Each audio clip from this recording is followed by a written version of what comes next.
Now we get to the other reporting issues. The first one is changes in accounting principles. This is where you're changing from one generally accepted accounting principle to another. Companies will do this occasionally. It's not something that they want to do on a routine basis. You have to have a pretty good reason for it and disclose all that in the notes. Our question is, how do we handle it when it happens? And when you do make such a change, it has an impact on the comparability of your financial statements. If you're using, if you've used FIFO for the past few years and now you're changing to average cost, those figures are going to throw off the comparability of the financial statements. It's like looking at apples and oranges. So when there is a change in accounting principle, we have to restate the financial statements for all the periods that are shown. So most companies will give 3 years of comparative statements. Some will do 5. So if you change your accounting principle this year, you would go and restate all those past financial statements that are shown on your comparative financial statements as if that principle had been used the whole time. That way the statements are comparable. There will also, as a result of this, there will be a cumulative adjustment of, what's the difference between the costing of, say, FIFO and average cost for the periods in the past. And so you have to make a cumulative adjustment to the beginning balance of the retained earnings in the earliest year presented. So we'll learn how that looks when we do the retained earnings statement. So for changes in accounting principle, what do you need to know? You're changing from one generally accepted accounting principle to another.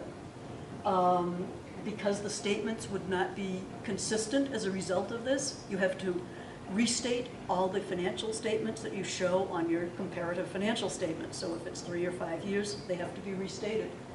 And then there is the retrospective adjustment that shows up as an adjustment to the beginning balance of retained earnings for the earliest year presented. Okay, so that's your change in accounting principle. Then I'm going to skip down to the correction of errors, because this is treated, may be treated in a similar way. Correction of errors, this is when mistakes have been made.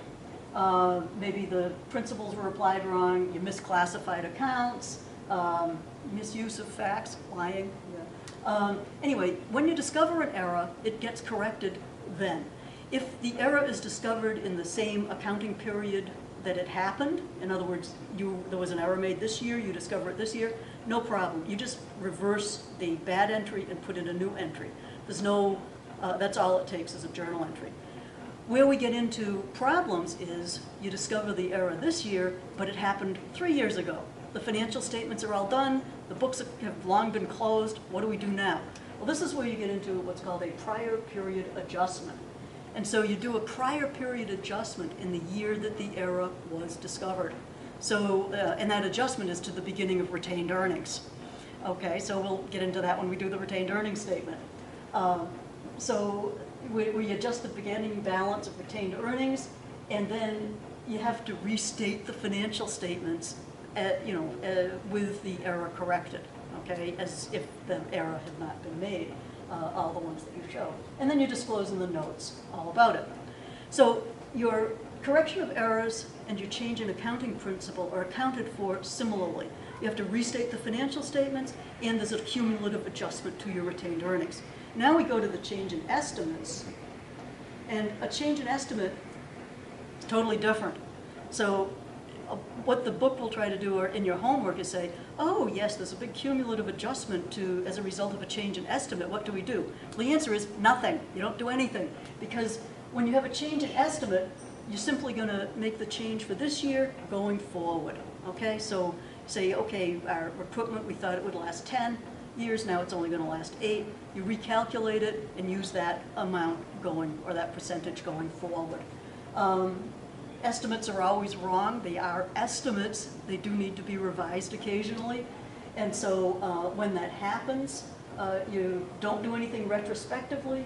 It's just account for it in the current period going forward. No adjustment to retained earnings.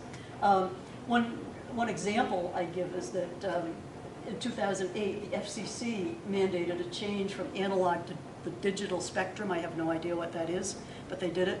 And so what does that do to the TV companies who have all this analog equipment? They might have had 3 years to make the change. All of a sudden, all of that equipment goes from useful life of 10 years maybe down to 3.